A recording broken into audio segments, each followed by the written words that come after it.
like their father and his father before him. One day, at the height of summer, they were working in the woods. The air was as hot as a furnace, so Matthias went to a nearby pond to cool himself. But as he was leaning over the cold water, there was a loud splash. His axe had got loose from his belt. In haste, he began to search the muddy bed of the pond, and his hands soon touched something hard and heavy. He pulled it out and could not believe his eyes. He pulled out an axe. Yes, but not his old one. It was an axe made of pure silver. Good God. I'd grab that without a second thought. Maybe you would, but Matthias would never. He was an honest man, and with a big swing he threw the silver axe back. He searched the pond again, and this time he pulled out his own axe. Nothing but dull iron and old wood.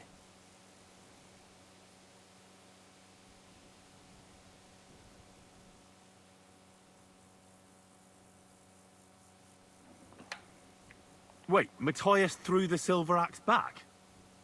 What a fool! He could have sold it. A fool, you say? You'd better listen well.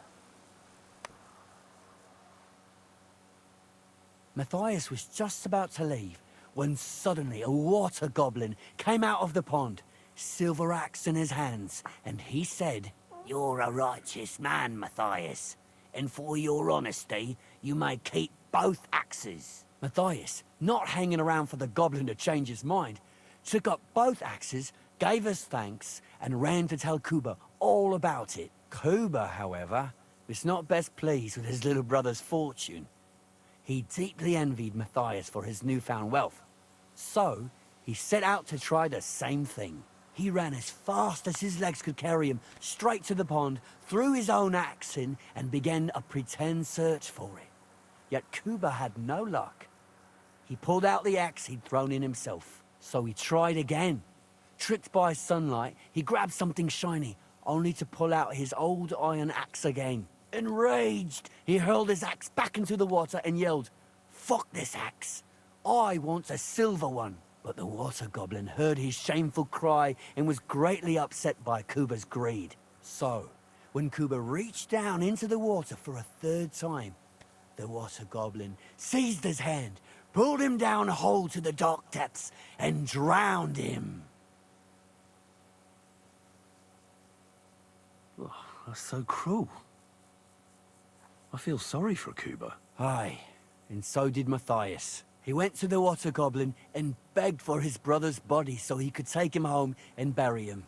But the path back from the pond led over a steep hill, and carrying the weight of the waterlogged body exhausted Matthias. He stopped to rest by an old oak tree, and he used a silver axe to cut off a branch that would serve as a walking stick. But it wasn't enough.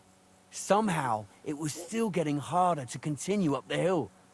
Then Matthias realized it wasn't his brother's body that was weighing him down. It was the silver axe. The axe was the cause of all this trouble. So he started bashing the silver axe against the big stone with all his might, trying to destroy it. Yet no matter what, he couldn't even make a dent. With the last of his strength, Matthias climbed to the top of the hill.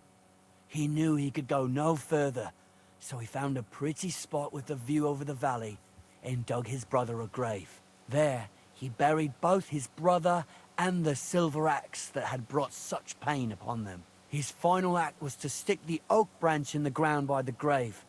But lo and behold, the branch grew green leaves and became a tree. The locals have had no dealings with the water goblin since then, but some have had the bad luck to bump into him. And when you walk by the pier, where it all happened, you can still hear his chuckling. That was a very nice story. Story? What story? It's the truth. Why hasn't anyone gone looking for the axe then? Because it brings misfortune. Didn't you listen to me at all? Look for yourself if you wish. Rock Tower Pond isn't far from here.